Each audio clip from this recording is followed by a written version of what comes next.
Buenas noches. En este video vamos a hablar sobre la Escuela de Relaciones Humanas, la cual tiene su inicio, sus orígenes, el inicio del siglo XXI.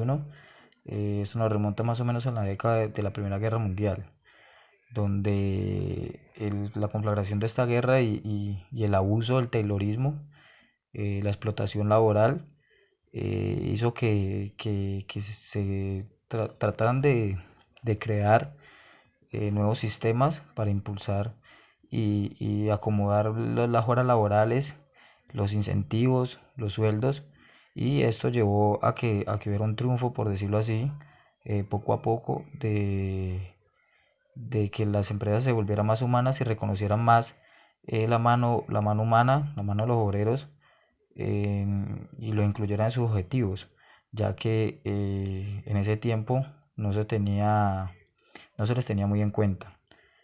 Una de las principales eh, de las apariciones que hizo fue Mary Parker, la cual era una estadounidense nacida en Boston. Fue la primera mujer con estudios profesionales en psicología y la cual estudió el factor humano en las empresas. Ella hizo que se enfocaran más como en ese factor de la mano obrera y cómo lo dirigía.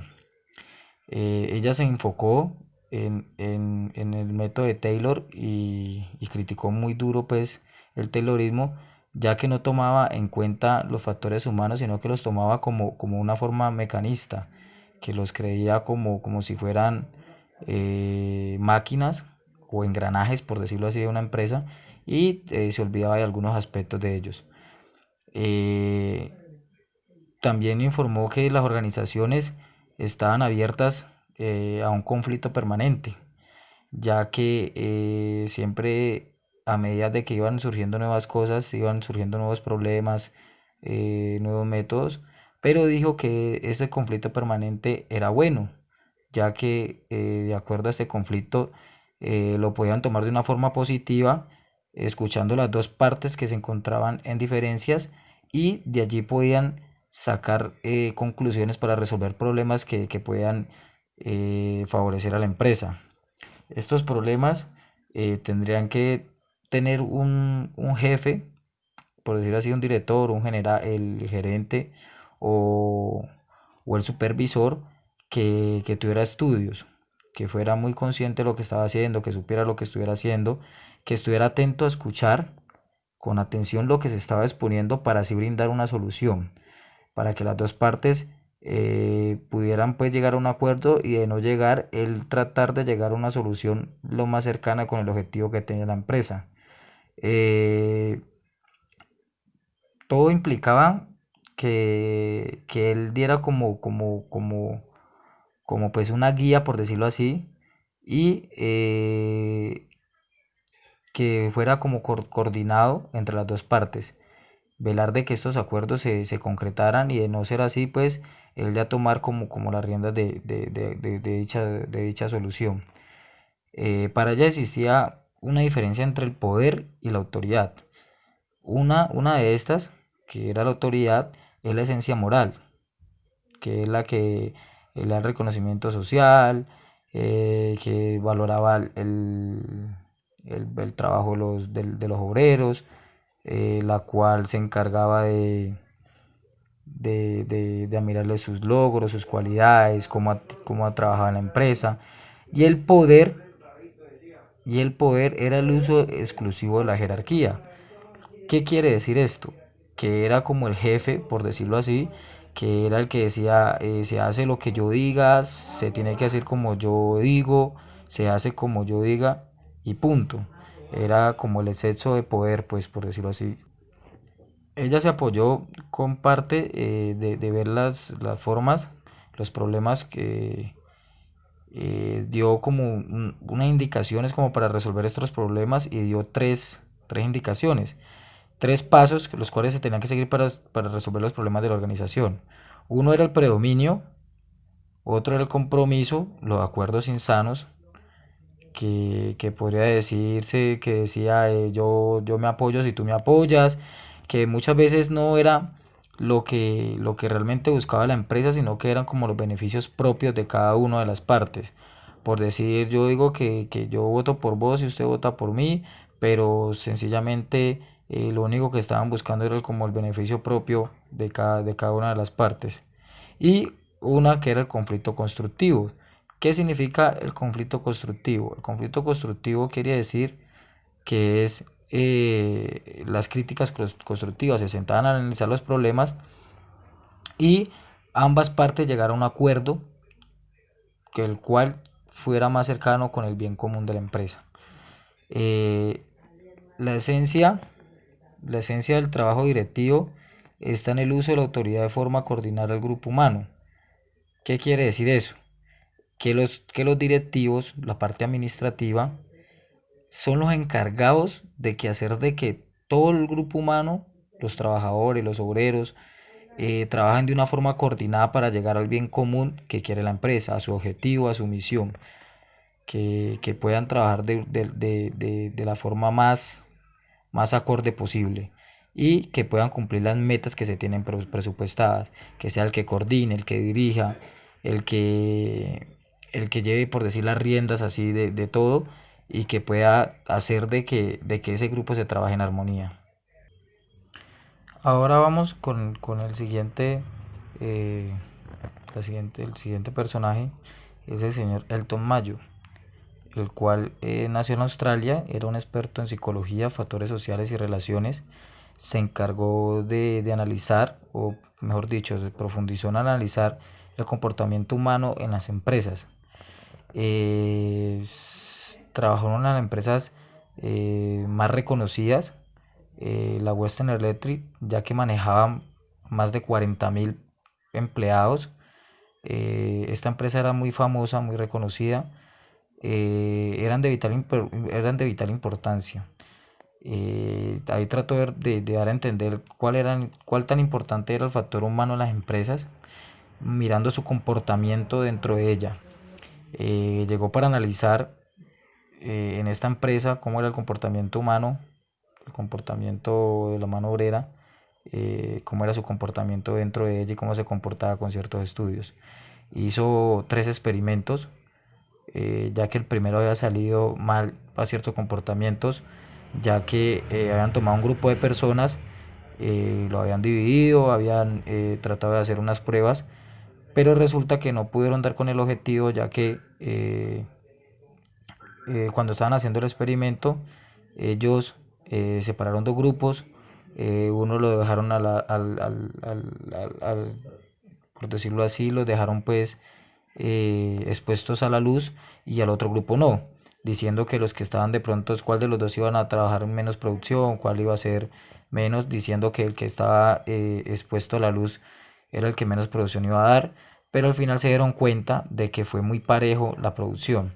Se dieron cuenta de que su primera falla era que el personal que estaban teniendo en este experimento sabía que estaban siendo observados, sabía de que tenían un cierto motivación emocional, ya que estaban siendo tenidos en cuenta y que esto influyó en esta producción de masa. Eh, También manifestó que todo administrador, director, jefe, supervisor, en base a estos experimentos, se dio cuenta que debe tener una buena comunicación o debe mejorar una buena comunicación con sus empleados subordinados, ya que esta comunicación es como la esencia básica, es muy básico tener una buena comunicación para poder formar un gran equipo. Eh, También manifestó, pues se dieron cuenta en base a sus experimentos, también manifestó que era muy esencial que los trabajadores se sintieran incluidos en los proyectos de la empresa, en sus objetivos y que sus resultados iban a ser mucho más productivos. Eh, Además también, en base a los 3 experimentos que hicieron, el primer experimento era la importancia de la participación humana, el segundo era la importancia de la comunicación y en el tercer experimento ya estaban enfocados en lo que eran los efectos sociales y los grupos informales. En la importancia de la participación humana se dieron cuenta que se sentía, cuando el grupo se sentía que lo estaban incluyendo, se dieron cuenta de que la producción aumentaba. ¿Por qué? Porque tenían cierta motivación ya que estaban siendo tomados en cuenta y que para esa época no era muy común que hicieran eso. No era muy común de que los tuvieran en cuenta, de que los escucharan. En la importancia de la comunicación, ¿por qué? El segundo experimento dio como resultado de que algunas personas tenían cierto resentimiento con sus jefes, con los supervisores, por decirlo más exacto, más concretos, con la parte administrativa y gerencial, y se dieron cuenta de que sus directivos creían que sus supervisores eran perfectos y que no cometían errores, que no se equivocaban y que, no se equivocaban en nada. Entonces, todo lo que le decían los supervisores, a pesar de que estuvieran erróneos, eso mismo creían. El tercer experimento se enfocó en los efectos sociales y los grupos informales, ya que se crean ciertos grupos dentro de la empresa, que lo cual es muy común hasta la fecha de hoy, de que se creen por amistad, por creencias religiosas, por gustos sociales, culturales. Entonces, se comenzaron a crear esos grupos, los cuales los catalogó en grupos informales y grupos formales. Los grupos informales son esos grupos que se crean como con enfoque cultural, por amistad, por mismas creencias, por gustos, por decirlo así, por ideologías. Y el grupo formal son aquellos que tienen un orden jerárquico, por decirlo como un sindicato que tiene pues su representante, su presidente, y está conformado por orden jerárquico. Aquí abajo se puede observar bien cuál es el ejemplo del grupo formal. Está constituido por jerarquía, autoridad y cualquier organización, sin importar el tamaño del sindicato y su jerarquía y sus jerarquías, pertenecen al grupo formal. El grupo informal es el grupo de relación social, como lo que decíamos, que pues por amistad, por todo eso. Eh, También se enfocó mucho en que los estados de ánimo, en su tercer experimento, los estados de ánimo puedan llegar a influir mucho en esos rencores, en esas rencillas que tenían con sus supervisores, ya que ellos decían que podían traer los problemas personales, familiares, sociales a la empresa y por ende ya ese cierto rencor y esas ciertas rencillas. Otros eran porque ya eran por carácter, ya tenían un carácter muy, muy fuerte, y con esos tres experimentos se comprobó todo esto que aportó mucho. Entonces se dieron cuenta de que muchas veces las rencillas eran porque ya tenían problemas de tipo social, tipo familiares, o porque simplemente eran de un carácter muy fuerte, y cuando fueron escuchados se sintieron más liberados, se sintieron que pudieron descargar todo ese tipo de emociones que tenía, trabajaron mucho más a gusto, la unión fue mucho más fuerte y la producción aumentó. Nuestro siguiente referente es Kurlet, el cual es un psicólogo estadounidense de origen alemán. Llevó a cabo importantes estudios acerca de la dinámica de los grupos y relaciones interpersonales y la psicología social. Él se enfocó más que todo en analizar lo que es ser un líder, cómo tendría que comportarse, qué es el liderazgo, la parte de la administrativa, el gerente, el supervisor, y se enfatizó más que todo en este sentido. Él decía que el liderazgo del administrador o gerente de un área funcional de la empresa, el cual requiere cambiar en ocasiones la cultura o visión del grupo de la forma de abordar los problemas. Él clasificó, él clasificó los estilos de liderazgos en autoritario, democrático y el dejar ser. ¿Qué significará esto? El liderazgo autoritario son los estilos, qué pena, perdón, son los estilos los cuales el mando es de solamente el jefe, como el que decíamos anteriormente, que era un estilo autoritario, de que las cosas se dicen como yo diga y punto, se hacen como yo haga, como yo lo ordeno y a mi forma de ser. Ese es el liderazgo autoritario, que solamente es lo que diga el jefe y punto final, no se discute más el tema. El liderazgo democrático es el estilo de dirección que permite participación de los colaboradores en el análisis de los problemas y las principales decisiones del equipo de trabajo. Esto no quiere decir de que se va por mayoría de votos, de que las decisiones se toman pues de una forma democrática, por decirlo así, como cuando van a escoger un presidente, no. Esto quiere decir que él los escucha, escucha a su personal, los tiene en cuenta, cuáles son sus opiniones y en base a eso toma una decisión, lo cual cree que es mejor para el grupo de trabajo.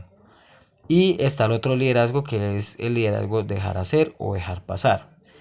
Este estilo de dirección, más que todo lo ven como más que todas las personas, por decirlo en estos tiempos, que trabajan con la parte del comercio, con los vendedores, con el personal de ventas que son los que le dicen que no importa que cómo lo hagan, cómo hagan el trabajo, cuáles son sus métodos, el hecho es que cumplan con la meta. Por decir un vendedor de licor, no me importa cómo usted va a vender el licor, pero necesito que me cumpla con tal meta.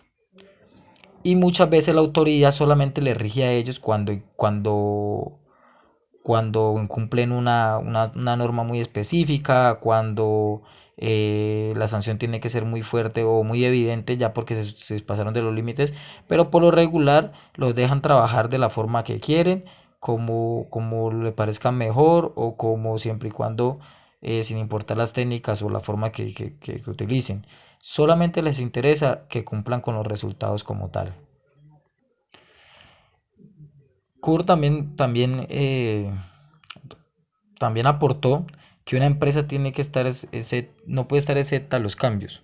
¿Qué quiere decir esto? Que pues deben haber cambios tecnológicos, cambios obligatorios, por decir, por la economía, porque les está yendo mal, porque se unieron con otras empresas para evitar la bancarrota. Y dice que en base a esto, todo líder, todo gerente, todo supervisor o parte administrativa tiene que estar muy bien capacitado para poder ayudar en estos cambios. ¿Por qué? Porque dice que el líder es el que va a lograr influir en otros para lograr un fin valioso. Aquí es donde entra esta parte. Él dice que los cambios van a implicar en algún momento, porque dice que tienen que estar muy bien capacitados, porque dice que van a implicar resistencia, que no van a soportar presiones, de que va a estar el que no quiero, que es que era mejor como estaba antes, los resentimientos antiguos y todo eso. Siempre las personas van a estar exentas a los cambios. Él decía que el líder tiene que estar preparado para esto, que tiene que tener unos puntos positivos para confrontar esos puntos negativos, como lo que dice acá. Ya que las cosas negativas son los hábitos, como lo que decimos, que no, que era mejor que lo hiciéramos como antes, porque ya estábamos más cómodos, porque era mejor, y tiene que llegar a plantear unos puntos positivos, las fuerzas positivas, para contrarrestar esto. Ya que el ser humano siempre está, pues los obreros más que todo siempre están, que nunca van a querer un cambio, siempre va a ser un poco difícil adaptarse, pero cuando se adaptan vuelven y toman como su posición. Él decía que este cambio tenía que aplicarse, lograba con tres fórmulas. ¿Cuáles tres fórmulas? Estas tres que están aquí. Dicen, el cambio organizacional requieren cambios periódicos en razón del avance técnico, formas innovadoras de comercialización, organización de trabajo, como lo que decíamos, por fuerza mayor, ya sea por nivel económico o por unión con empresas. Él implica que ese cambio se lograba con esos tres pasos. El descongelamiento, que era el soltar lo que hacíamos antes, las comodidades, por decirlo así, la zona confort. Y el otro punto era el cambio de visión. ¿Cuál era el cambio de visión? Decirle, no, mira, ya nos vamos a hacer esto porque queremos lograr esto y usted con esto va a lograr hacer tal cosa. Que la persona vea que con el cambio de la empresa él también va a poder ganar algo. Por decir, aprender nuevas tecnologías, aprender nuevos métodos, aprender nuevas estrategias y que le va a servir tanto a la empresa como al personal. Y el reencongelamiento es que la persona acoja eso, acoja y se crea esa idea de que les va a ayudar mucho tanto a la empresa como al personal para que vuelven y tomen esa como esa idea, esa nueva visión, ese nuevo cambio, lo tomen como si fuera del antiguo, que fue el que acabaron de soltar, que era la zona de confort y vuelven y lo toman de ese lado. Aquí tenemos otra persona, el psicólogo, el señor Skinner, el cual salió de la escuela conductistas. Se denominaba el padre del conductismo, ya que fue uno de los pioneros de, de- de mediados del siglo XX sobre la escuela conductista. Él fue psicólogo de la Universidad de Harvard, que a mediados del siglo XX estudió la conducta humana y por ello se considera padre del conductismo. De acuerdo con Skinner, un reforzador positivo, esto lo vamos a ver más tarde, lo que era un reforzador positivo, un reforzador negativo. Él afirma que el comportamiento humano está determinado por el ambiente de trabajo con base en premios y castigos. ¿Qué quería decir esto? Que él decía que el comportamiento humano se podría sobrellevar a base de premios o castigos, ya sea a base de premios si lograban con los objetivos, si hacían las cosas bien, y el, en base de premios o en base de castigos, cuando se equivocaba, cometen errores, falla, en fin, etcétera. Skinner consideró que los reforzadores positivos, los premios, por decirlo así, son más efectivos que son más efectivos que en el cambio los comportamientos negativos. ¿El que quería decir? Que los premios positivos, o sea, los reconocimientos, lo que eran los premios, surgían más efectos que los negativos, que los refuerzos negativos. Él decía que la persona que recibía un premio tendía a seguir comportándose de esta forma por el premio como tal, que cuando cometían una falta y eran castigados negativamente, eran más propensos a que de pronto en algún momento volvían a caer en esta falta. Ahora aquí vamos a explicar lo que quería decir los refuerzos negativo o positivo. De acuerdo con Skinner, un reforzador positivo es una recompensa que incrementa la probabilidad de un comportamiento deseado. Y el reforzador negativo es un castigo por una conducta incorrecta que tiende a evitar su repetición. En base a los estudios que hizo Skinner, el psicólogo Skinner, muchas empresas generaron sistemas para reforzar estas conductas deseadas. En su puesto, mediante promociones, incentivos, primas, prestaciones, todos se reforzaron en esta forma, en base a estos estudios que hizo el señor Skinner, y también castigaron los bajos desempeños e incluso la impuntualidad. Se volvieron o sea, se reformaron en base a estos estudios que hizo el señor Skinner y en casi todas las empresas que existen hasta el momento, hasta la actualidad, existen sistemas de promoción e incentivos y bonos. Esto quiere decir que existen recompensas para los que cumplen de pronto con sus metas, con los objetivos de la empresa como tal. Hasta la fecha de hoy se sigue utilizando este sistema y también existe los refuerzos negativos, que son los castigos, las sanciones, suspensiones, memorandos, llamados de atención a las personas por un nivel bajo de trabajo, o si la falta es muy grave, regulada por unas normas hasta la fecha, con la pérdida del trabajo, ya como es el no ir a un sitio de trabajo, no presentarme a trabajar. Gracias a todos esos estudios, a ese estudio que profundizó el señor Skinner, hasta la actualidad podemos contar con eso. Eso nos puede pasar en estos momenticos y vemos la profundidad o los alcances que tienen los estudios que tuvieron los estudios de estas personas hasta el momento.